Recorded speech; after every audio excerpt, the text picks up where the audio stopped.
Selamat datang di channel YouTube Emmanuel AC. Kali ini kita akan bahas tentang tindakan keperawatan dan bladder training. Sebelum kita lanjut, mohon dukungannya dengan subscribe channel ini dan tekan tombol lonceng agar tidak ketinggalan video-video selanjutnya. Baik, langsung saja kita bahas soal nomor 1. Seorang pasien 40 tahun dirawat di ruang penyakit dalam dengan diagnosa medis gastritis. Pasien telah terpasang infus selama 5 hari. Hasil pengkajian, pasien mengeluh nyeri pada area pemasangan infus dan area sekitar pemasangan infus. Tampak kemerahan. Tindakan apa yang dilakukan untuk mengatasi komplikasi tersebut? A. Menghentikan infus dan memasang di tempat yang baru. B. Melaporkan ke dokter jaga. C. Kompres dengan air es untuk mengurangi nyeri. D. Hentikan tetesan dan tekan dengan kaset steril bagian yang merah. Dan E. Dokumentasi catatan medis pasien. Baik, dari soal di atas, kita tahu bahwa adanya tanda-tanda flebitis, di mana flebitis sendiri adalah peradangan pada pembuluh darah vena. Apa tanda-tandanya? Seperti tadi nyeri pada area pemasangan itu udah masuk tanda-tanda flebitis. Ini juga tampak kemerahan pada area pemasangan infus. Ya, itu adalah beberapa tanda-tanda pada flebitis. Baik, mari kita bahas.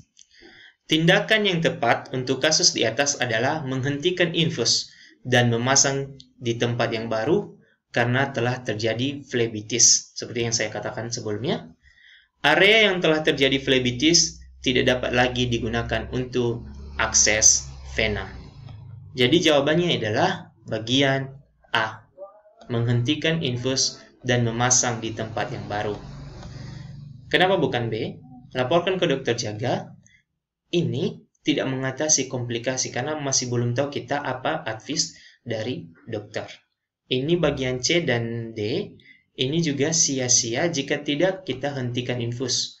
Buat apa dikompres kalau misalnya belum kita hentikan atau belum kita off infusnya. Demikian bagian D. Dan bagian E, memang bagian E ini sangat penting untuk dokumentasi catatan keperawatan atau catatan medis. Tetapi jika kita belum menghentikan infus atau belum mengoff infusnya, itu juga tidak mengatasi komplikasi daripada flebitis. Jadi jawaban yang paling tepat untuk soal nomor 1 ini adalah bagian A.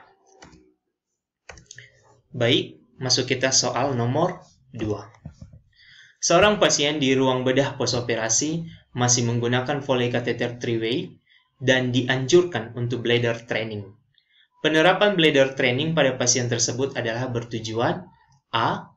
Memperpanjang interval berkemih yang normal dengan berbagai teknik distraksi dan teknik relaksasi sehingga frekuensi berkemih dapat berkurang hanya 6-7 kali per hari atau 3-4 jam sekali. Bagian B, mengurangi aktivitas ke kamar mandi. Bagian C, menambah sensasi berkemih. Bagian D, menghemat air minum. Dan bagian E, semua jawaban salah. Baik, mari kita bahas.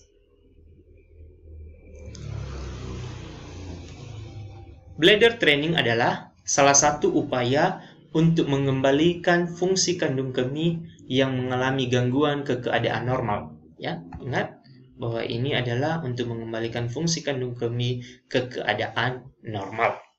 Bertujuan untuk memperpanjang interval berkemih yang normal dengan berbagai teknik distraksi atau teknik relaksasi sehingga frekuensi berkemih dapat berkurang hanya 6-7 kali per hari atau 3-4 jam sehari.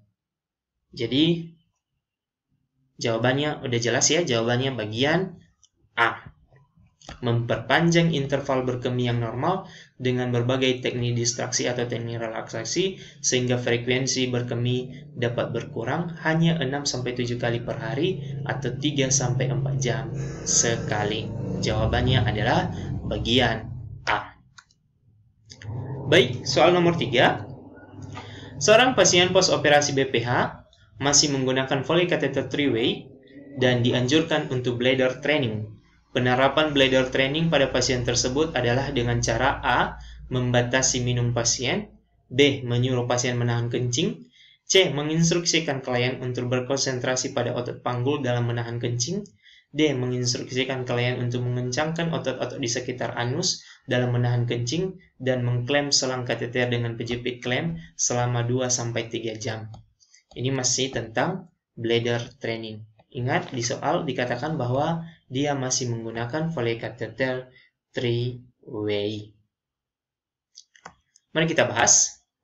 Penerapan teknik bladder training dilakukan dengan cara mengklem selang kateter dengan penjepit klem selama 2-3 jam atau disesuaikan dengan respon pasien bisa merasakan sensasi berkemih atau belum. Ini adalah penerapan teknik bladder training jika pasien masih menggunakan kateter. Jadi jawabannya bagian E. Ya. Ini jawabannya bagian E. Mengklem selang kateter dengan penjepit klem selama 2-3 jam.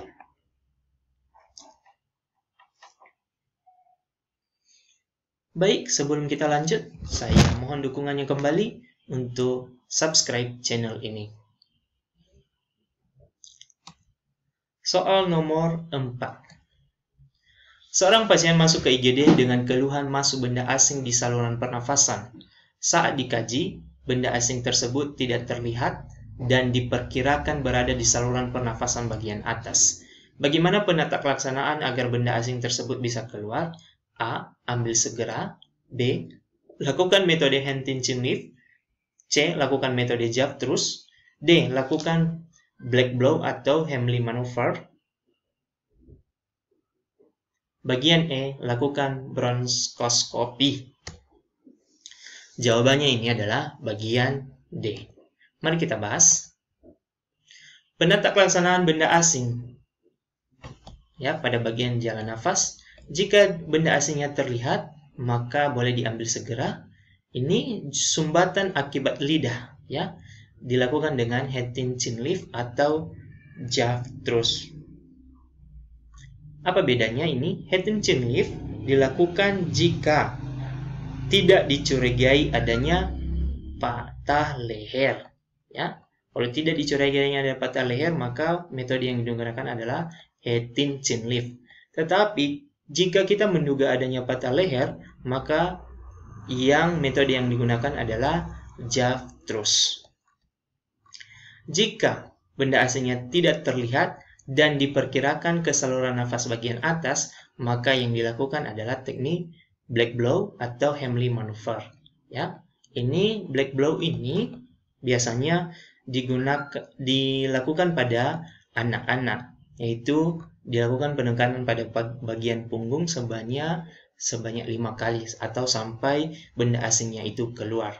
Sedangkan Heimlich maneuver itu biasanya dilakukan pada pasien dewasa dengan menekan perut secara kuat-kuat. Maka itu adalah biasanya dilakukan pada pasien dewasa, yaitu Heimlich maneuver.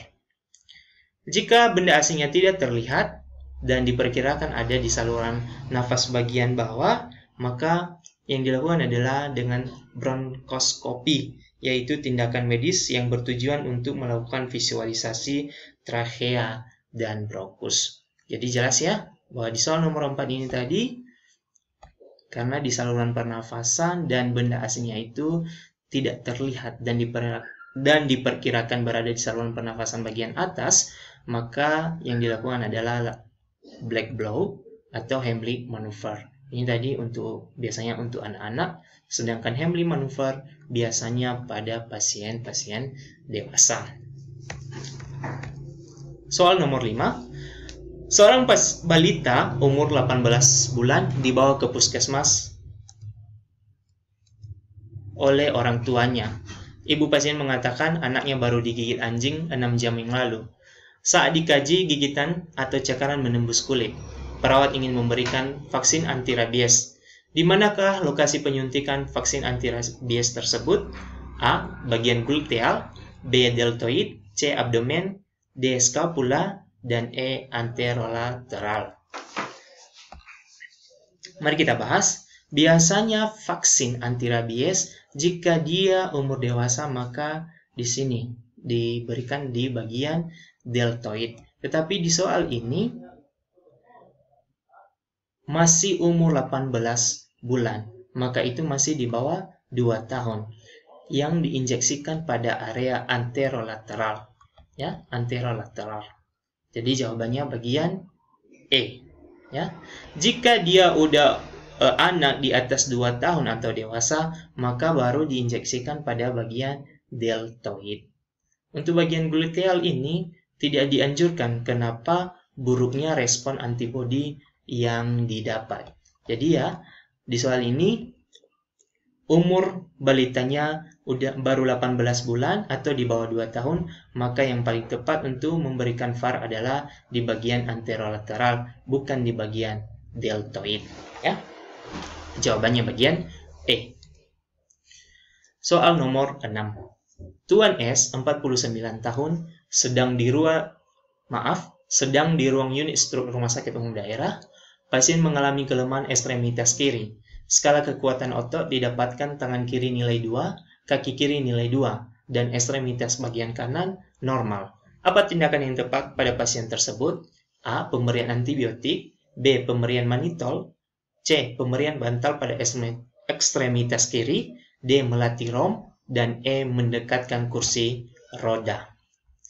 Pasien mengalami kelemahan fisik pada ekstremitas kiri, sehingga tindakan yang tepat adalah melatih ROM pasien, yang bertujuan diantaranya yaitu memelihara fleksibilitas dan kemampuan gerak sendi, mengurangi rasa nyeri, dan mengembalikan kemampuan klien untuk menggerakkan otot atau melancarkan peredaran darah. Jadi jawaban jelas ya, ini adalah melatih ROM. Karena di soal juga dibahas pasien mengalami kelemahan ekstremitas kiri. Ya. Soal nomor 7. Tuan D, 40 tahun, dirawat di ruang ICU. Kesadaran menurun dan bicara tidak jelas. Hasil CT scan didapatkan hematom cerebri. Tanda-tanda vital, tekanan darah 160/85, puls 86, RR 26, dan suhu 37,9 derajat Celcius. Apakah tindakan kolaborasi yang tepat pada pasien tersebut? A. Pemberian manitol 125 cc kali 6 jam. B. Pantau tanda-tanda vital. C. Pantau blens cairan. D. Pantau kesadaran pasien. Dan E. Menulis dokumentasi asuhan keperawatan. Kata kuncinya yaitu tindakan kolaborasi. Sengaja kami hitamkan ini ya. Tindakan kolaborasi. Sedangkan jawaban B dan E sampai E itu adalah tindakan mandiri perawat. Jadi jelas ya, jawabannya bagian A. Baik, mari kita bahas ini sekedar informasi bahwa manitol itu adalah cairan infus yang digunakan untuk mengurangi tekanan dalam otak, tekanan dalam bola mata, dan pembengkakan otak. Obat ini tersedia dalam bentuk cairan infus dan hanya boleh diberikan oleh dokter. Soal nomor 8. Seorang pasien Nyonya D dibawa ke IGD karena nyeri dada selama 10 menit setelah berolahraga. Tekanan darah 140/90, HR 80, RR 26, TEM 36 derajat Celcius. Apakah penanganan utama pada kasus di atas? A. Menganjurkan untuk tirabaring, B. Memasang infus, C. Memasang oksigen, D. Menganjurkan untuk nafas dalam, dan E. Mengobservasi tanda-tanda vital. Untuk soal ini, silahkan tulis jawaban Anda di kolom komentar. Satu lagi untuk PR-nya. Seorang pasien diantar oleh ambulans dengan keluhan luka bakar area muka dan rambut. Kesadaran CM, mengerang kesakitan dengan suara serak dan shock. Hal pertama yang dilakukan untuk menolong pasien adalah pertahankan posisi pasien, B. Periksa perubahan faring atau laring, hitung luas luka bakar, berikan O2, dan E. Pasang infus dengan aboket nomor 18 atau 20. Ini juga sebagai PR teman-teman semuanya. Baik, terima kasih telah menonton video